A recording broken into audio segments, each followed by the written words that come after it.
What is up? We are back with Derek Werenka. He is coming live from Detroit. Just went out there and met with him and his crew.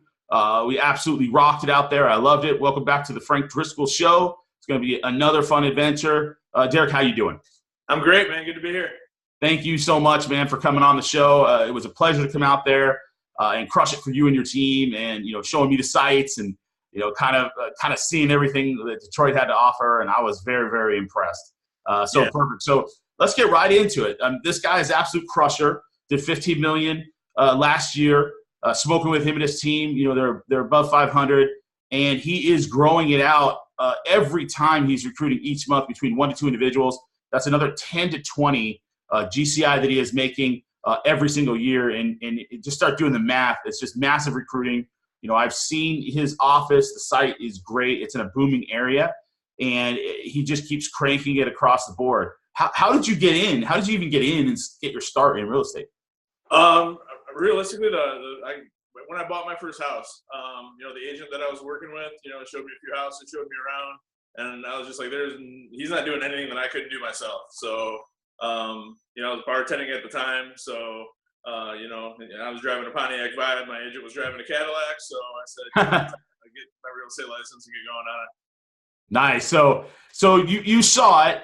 You were kind of impressed that, look, he's obviously doing something right that I'm not doing, but you didn't think his skills were necessarily something you couldn't learn or achieve or you could have success with, right?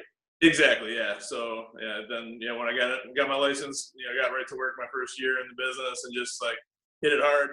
Worked 2 jobs for that first year. It's 2004. I think I took 4 days off the entire year, but at the end of that year, I switched over to real estate, and then I haven't looked back since. Nice, great job. And kind of going back to that first year too, was this your first time being an entrepreneur, or had you done anything else before this? Yes and no. I mean, I guess, yeah, in the grand scheme of things it was. Being a bartender is kind of a meritocracy. You get paid what you're worth as well, but in a different kind of setting. But yeah, as far as starting up a business, that was the first time I've done that for myself, yeah. Would you ever go back after now being an entrepreneur? Would there be any way for you to go back to corporate world? No, absolutely not. I must say, having been in the corporate world myself for a long time, and now in the entrepreneur space, it is probably one of the most amazing and wonderful lives you can possibly have, because everything's on us, right? It's what we do. It's what we produce. Exactly. Like Gary Vee says, I work 80 hours a week, so I don't have to work 40 hours a week. You know what? I'm guilty as well. I love it. I just can't help it. I mean, it's just honestly a lot of fun. So perfect. All right. So tell me how you got in. You started that first year. You're hustling. You're cranking away. Did you have any mentors or any leadership that kind of helped you along the way and kind of helped establish you? Yeah, I mean, I started on a kind of an old school brokerage. It was a large independent brokerage. He had 4 offices, a couple hundred agents. So I kind of sort of had to find my own way as far as that goes, but luckily he was also one of the early REO brokers in the Detroit area. So as soon as I got my license, I knew that was something that I wanted to at least get into and explore, simply because you wouldn't get paid a whole lot, but that's business that they're just giving you right then and there. So starting out without having an established book of business, I wanted to do anything that I could to generate income, like right from the get-go. And along the way from there, I met a guy named Tom Bowman, who was ended up being one of the big REO brokers, going through the Great Recession. And I worked really closely with him, and he helped me out a lot when I first started, for sure. Oh, nice. I mean, you really can't underestimate like that someone giving you a helping hand, believing in you, kind of showing you the ropes. Obviously, you got to pay your dues. They're not just going to hand you everything sometimes, because it has to be a win-win for them. But honestly, for those watching, how important do you think that mentor was in at least seeing the example or learning from what they're doing that helped for your success? Oh, it's huge, and I've kind of taken that, as I expand my brokerage, and I want to be able to provide the tools that I necessarily didn't have when I first started, before I got into REO, and actually, found a mentor I had to go out of my way to find somebody to help me, at the beginning. But I like to, when one of my agents steps in, like from ground zero, I'm here with all the tools to get them trained up the right way. and with everything they're going to need, no matter what level of business that they're at, to succeed. No, it's perfect. And I saw that you really actually cared about all the people working there. You took the time, went out to dinner, with several of them. And I could tell by the interaction, it wasn't just a normal relationship. You truly cared. You were friends, acting in a mentor role or whatever was needed. I could sense right there that you didn't want them to have to go through some of the struggles that you did. And For sure. I mean, it showed, and that part's awesome. Okay. Getting back to that REO side. Now, there was a time as well when you started figuring out other ways to make money. Didn't you create like a landscaping company as well on top? Just showing your entrepreneurial spirit there. Tell us a little bit about that. What were you learning? How are you picking them up? And, what advice do you have if anyone wants to have some side hustle in real estate or any other game that they're in? Sure. So REOs is super, super timeline driven. If something's due on Thursday, that doesn't mean make it the first thing you do on Friday. Like, it has to be done right then and there. Like, those deadlines are super, super important, because that's how the asset managers get graded, get their bonuses, and that kind of depends on how many properties they give to you as a result. So the good thing about that is you're working with banks, so it's Monday through Friday. Like, Saturday and Sunday. Like in 2009, I sold 103 homes as a solo agent, and I didn't work weekends. So, going along with that, a lot of our properties were in Detroit, city lots, 30 feet by like 115 or something like that. And we were paying some third-party landscaper to go and mow those lawns at like $50 a pop or something like that. So I just said, you can stop paying him. I'm going to go ahead and start my own company and create a landscape company. Got 2, push mowers from Home Depot for $200 a piece or whatever, and a weed whacker, and hopped in my buddy's truck, and we go out Saturday and Sunday, and I made almost as much money in 2009 and 2010 doing landscaping in Detroit than I did selling houses. So the opportunity was there. I took it, and paid off. That's so nice that, first of all, one, you recognize that opportunity, right? And then to capitalize on it, you had to put in the grind and the work. And then you were saying that you were making quite a bit of money just on that. I mean, that was its own beast and own creation of it. I mean, it's awesome. Yeah, it was its own corporation. We went, did all it was its own corporate entity, so it didn't have anything to do with the real estate company. But we do rekeys, we do trash outs, you name it. I mean, we do it all, and it just, I mean, for that time period when that was big and there was a huge need for that kind of thing in the REO space, it worked out really well for us.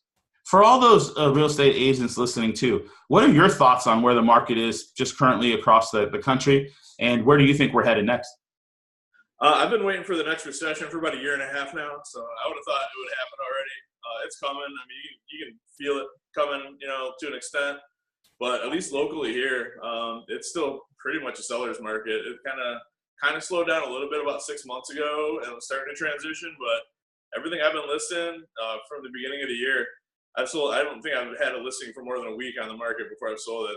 Most of the time it's going over asking price. So I literally 10 minutes ago got a full price offer on one of a brand new listing of mine. Nice. And then let's transition over into your personal business.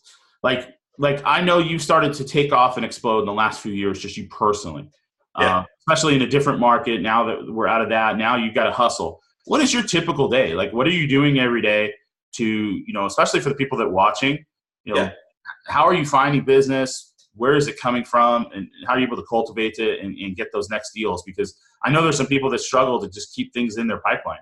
So what's the secret? Well, the most important thing is every night before I'm done working, I plan out next day. I've got the same schedule you use. It breaks everything down into 15-minute increments. I find that super helpful. Your top 3 objectives of the day, then about another 10, micro goals that you want to hit along the way. So I already start the day with a clear, game plan. Here's what I want to do, and here's, when I want to do it. And then it's just a matter of executing. I absolutely, as far as generating new business, luckily I've got a pretty good sphere of influence at this point with a lot of past clients, so I get a lot of referrals that way. But as far as generating new business, it's cold calls and it's Facebook ads. Those are the only 2 things that I do to generate new leads, and they've been converting pretty well for me. So nice. So I think you mentioned a couple key things, at least for me. So for those watching, planning out that day has been an absolute impact on your business as far as that growth and maintaining that pipeline. And then I think you mentioned 15-minute increments with micro goals and other things mixed in. But I really like that you're doing that. And then every day you're kind of not leaving to chance, even though you have your sphere. Like I met one of your clients that was awesome, right? That owns a pretty large landscaping business, and you could just tell he's super smart, successful, and I could tell that he valued you a lot, from our meeting. So it made me think that you understand how to cultivate relationships, do what you say, and deliver for those clients for sure. But you were not waiting on that. You're still hustling every day, even though you have a lot of business. Like you could literally probably not do anything and still be okay. But you want to keep growing and really improving each day. So you're out hustling. How many hours would you say are you prospecting a day? I spend at least 2 hours on the phones every day, and then obviously setting up the Facebook ads isn't super time consuming now that I'm got it pretty much down to a science. But that takes a little time as well. But after that, it's phone follow up. So I don't know. I probably anywhere from minimum 2 to probably 4 hours of prospecting every day, and that seems to be, for me, keeps enough new business in the pipeline where I can keep expanding and growing and not get so huge that I can't handle the volume. No, it's absolutely awesome to see in action, and one thing that's really great too is a lot of the people that are on your team, right? You're inspiring them because you're out hustling, you're out grinding, you're showing them how it's done, right? You're closing those deals when you get opportunities, which is then starts to get contagious. I think I was in your office and I saw them all, gathering around, making calls, hustling, texting people, doing social media posts, grinding it out. And, I think they were asking me a few questions here and there, but I could tell they were hustlers. Like I knew they wanted to get after it. So let's ask this question. Obviously you're killing it here. What do you think the key is for you, for those that are watching that are on a team or trying to grow teams, or even that want to come on teams? Like, what is your secret? Because you have one of the highest retention rates that I've ever heard of, for your team. Normal retention. Really, I was super deliberate when I was setting up my brokerage and keeping. I don't have a team per se because I suck at delegating. I'll be the first one to admit it. So I'm a solo agent. That's why I opened a brokerage so that I could take other agents, train them up the same, with the same kind of work ethic, same kind of systems that I have in place, and then just like set them off on their own and do their own thing. If they want to build a team, we have that structure in place within the brokerage as far as like a different commission structure. But I kind of set it up to where there's no reason to ever have to go somewhere else. You can come in as a brand new agent. Once you've closed 25 deals, you go to a better commission split.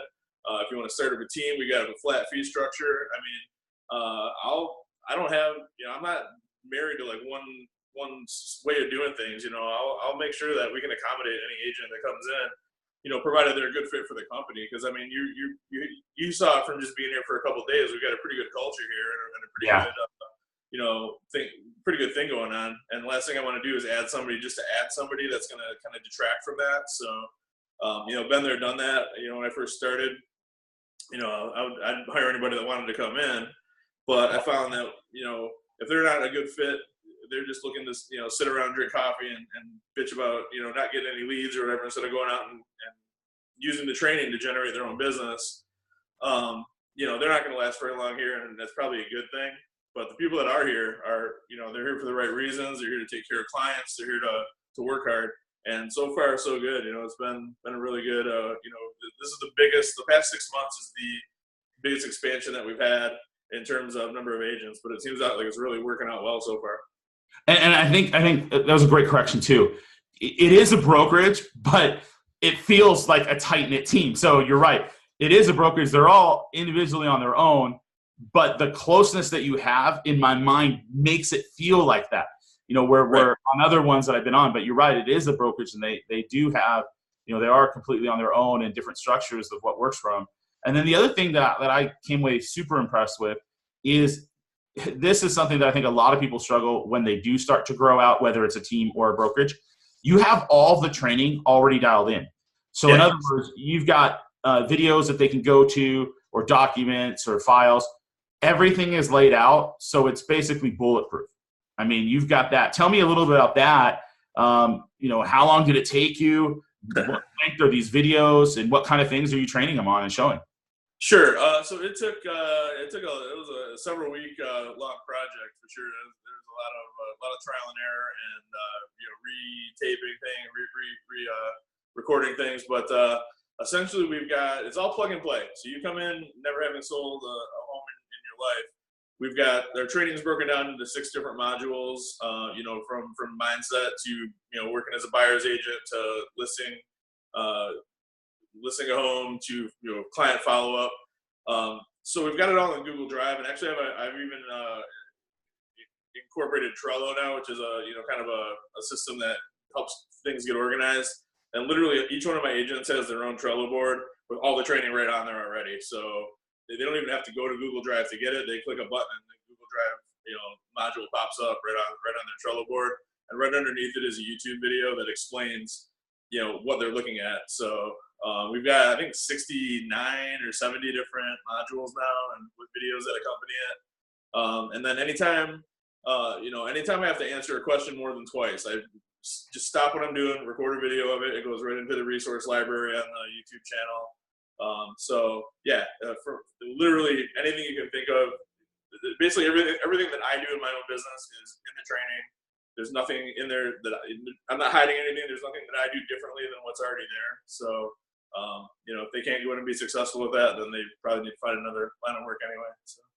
So very cool. So you've incorporated Trello with all these video. What would you say like the normal typical lengths of video range from? Are they anywhere from just like a quick minute to 15 minutes? Or is there a point where if it's too long, people kind of zoom out they phase out and, Yeah. I would say most of them are probably in the range of 3 to 5 minutes. Just concise. Here's what this says. Here's what it means. Here's how you use it. Some of the stuff takes longer, like inputting a listing, or the listing presentation is like about 40 minutes long, just because that's how long it takes to do a listing presentation. So, right. But that's probably the longest one that we have. I'd say the majority of them are relatively short. So just to keep people's attention. I don't want them zoning out while they're watching the training. So. I love it. So they don't tune out as much. And then the quick hitters are just so impactful, and they've got everything there laid out. Did this completely change your business once you had this down as far as your confidence to recruit?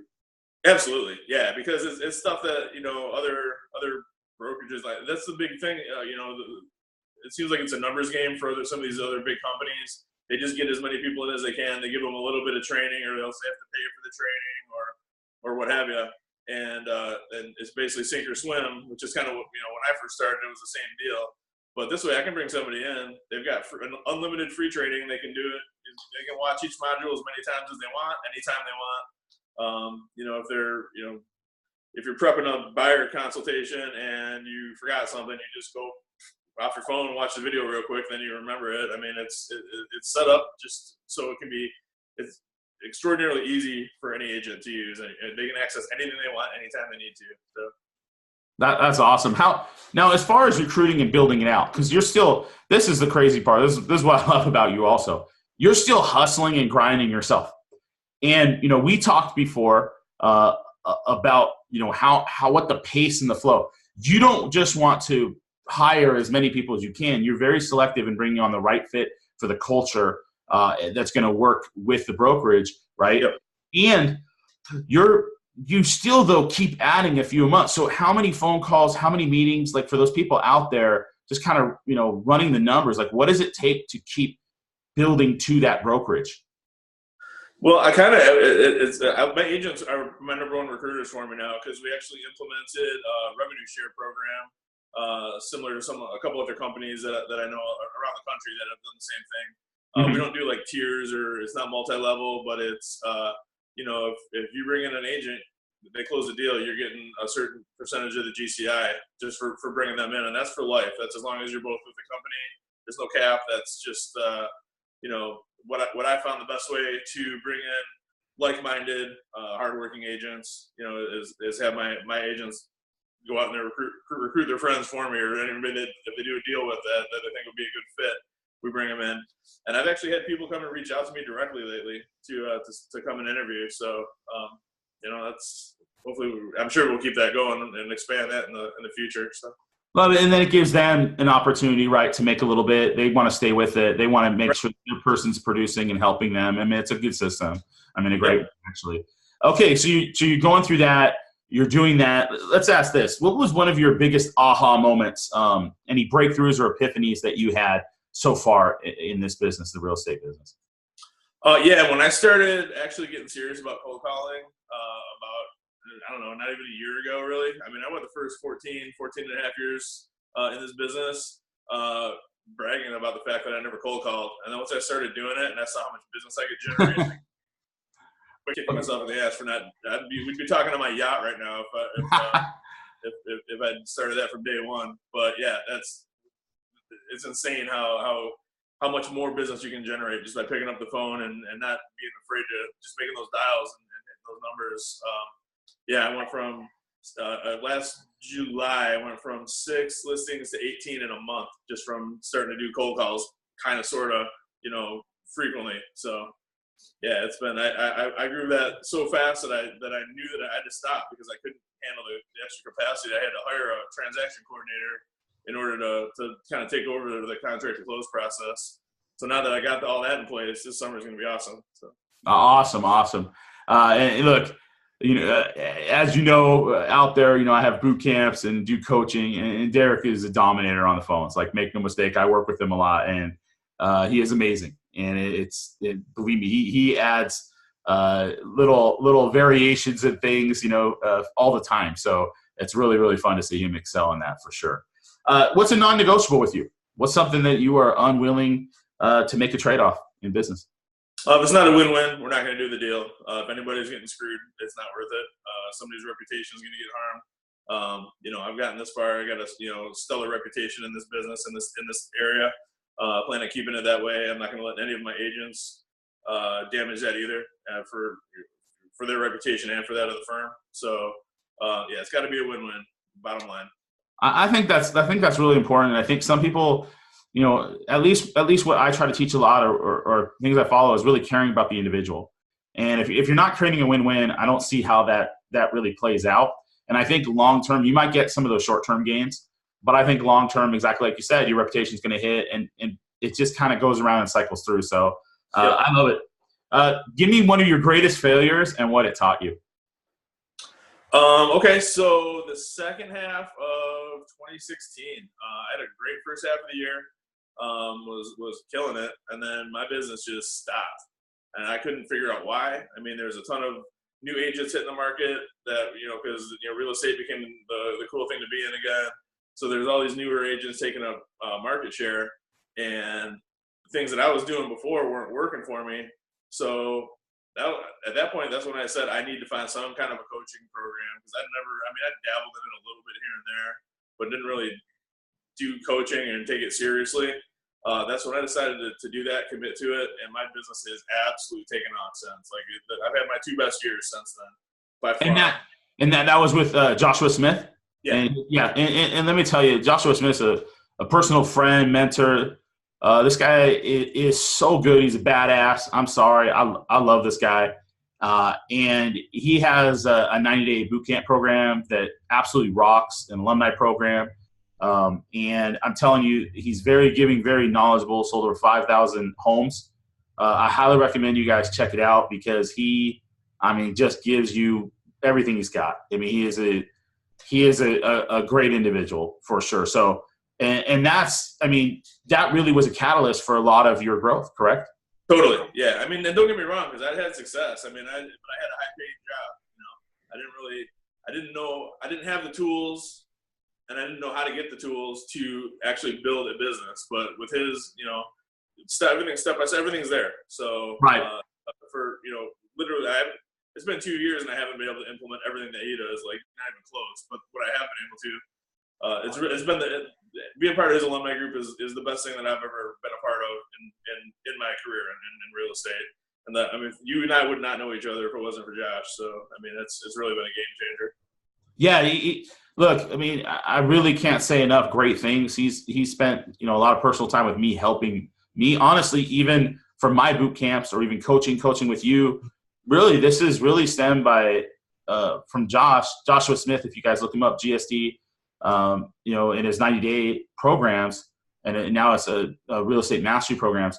Honestly, it's been an amazing transformation. And for those of you who don't know, he has alumni groups where he brings in like top speakers around the country. And I believe the cost is free. It's just you paying for the hotels and flights or whatever. Yep. And it's absolutely outstanding, for what he does. So I really can't recommend him enough. And I'll probably throw a link in there for you guys too, just so you can check that out as well. Okay. What was the most important part of the business journey for you so far? Most important part? I mean, it's just the getting up every day and being able to do this, man. It's awesome. It's something new every day. You just never know. It never gets mundane for me. I wake up every day and I never dread going to work on Monday. Let's put it that way. It's just being able to build my business and be an entrepreneur and try to think. Even if it doesn't work, then I know what not to do. I can try something different. I mean, it's just that every day is different, and I love it. So awesome, man. I mean, I'm the same way. I really look forward to working. I hate when I'm not working, so it's always hard because my wife and family they want. It's crazy when you have money but not time. It's like everything switches, But I really love what I'm doing, so it's awesome to hear the same thing from you. Let me ask you this: when it's tough, though, what drives you to keep going? Because there's so many people out there listening that maybe they've started, maybe they're in that mid area or they've been doing it a while, and they don't feel like doing it on Monday. When you're sick or you're not having success, what drives you to just do what you need to do to be successful when you don't feel like it? I've got 4 kids, so I don't have a choice. That's my why. Bottom line is my family. When I don't feel like doing it, again, it goes back to what's going to suck worse, having to go out there where you don't feel good or you're in a rut, you're not having, the best success. Go out there and make it happen, or tell your kids that they can't do dance anymore or something like that. It's just not an option. You got to go out and perform, for your family. That's really what it goes back to for me. So I completely agree, and I feel the same way. And then I think also too, like just to kind of go with it, once you just do certain things, like if you call, you just do it at the same time every day. It's just part of your life. Like you just call. It's not even really a choice anymore. Or you're going to prospect, or you're going to do this or that. Okay, we've got a lot of people starting out in real estate. What would be the number one advice that you would give them or any entrepreneur that you've had all the success, you're starting to boom, everything's going well, but let's say when they're just starting out and they're not seeing all that yet, what would be your number one advice or something that you would give to them starting out? Sure. Well, you got to stick with it, because in this business, even if you get a deal under contract, you might not get paid for 60 to 90 days. So you just have to start out knowing that. Have another stream of income when you very first start. That's my advice, my opinion. But just make sure that you go with a brokerage that has training and people that can guide you, because a lot of places don't, or you're just going to get thrown into a bullpen with a bunch of other agents. Last thing you want to do is get dragged down by like the coffee and donut crowd that just sits around and complains that there's no business. Because there's tons of business out there. There's closings happening every single day, and the high achievers are going to go out and have success. So you just want to make sure that you're following the right people, whatever brokerage you choose to go to, whatever company, and then mimic them. Do the things that they do. The other thing, once you can afford it, get into coaching. It's do that right away. I mean, as soon as you can. It makes such a difference. Being accountable to somebody else is so. It's easy to when you don't have somebody holding you accountable to just like skip doing something. When you have that accountability, you have to go do it whether you want to or not, and that's just going to give you success at the end of the day. No, I completely agree. And who are you coaching with? What coaching programs are you with right now? You're with the Alumni Group, and then you coach with any other coaching that you're doing? No, just Alumni Group and you. Okay, perfect. And believe me, they're both great, and you want to do something rather than nothing for sure. Doing that. Now, let's say people want to get a hold of you. Let's say they want to check out your brokerage, send you a referral. What's the best way for them to contact you? Derek? Yeah, you can call me directly. My cell is 586-491-5622. You can call me anytime.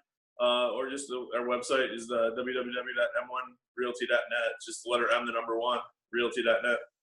And we'll put those links down below for you. Is there any other last final thoughts that you want to let people know? Anything else that you want to let people know about how they can be more successful, or any of your advice, the things that you've learned over the years? Yeah, I mean, just keep your eye out for the next, you want to be ahead of the curve when the market shifts. Because I've been through 3 of these at this point, or on my third anyway, because I can feel the market shifting. You don't want to be stuck doing what everybody else does. You want to be, ahead, like I said, ahead of the curve. Already have, short sale or notice of default or foreclosure marketing implemented before everybody else decides to jump on the bandwagon and do it, because that's usually 6 months too late. So just have this stuff developed and ready, and when the opportunity presents itself, then you already have it, and then you can just implement it right away. And then when the market shifts back, same deal. I got out of REO 3 years before most of the other REO agents did, and look where I am. And most of them are still, selling a couple REOs a year and not having any business. So.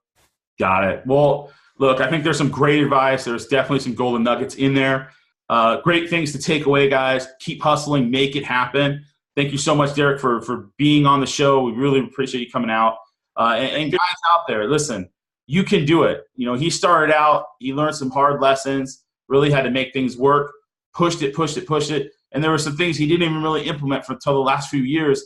And now he's killing it, growth. And I mean, he's really making it happen. And I'm super excited to see, his success as it comes. And there's no reason that you can't do it as well. So keep pushing, keep working hard. Thank you so much for tuning into the Frank Driscoll Show.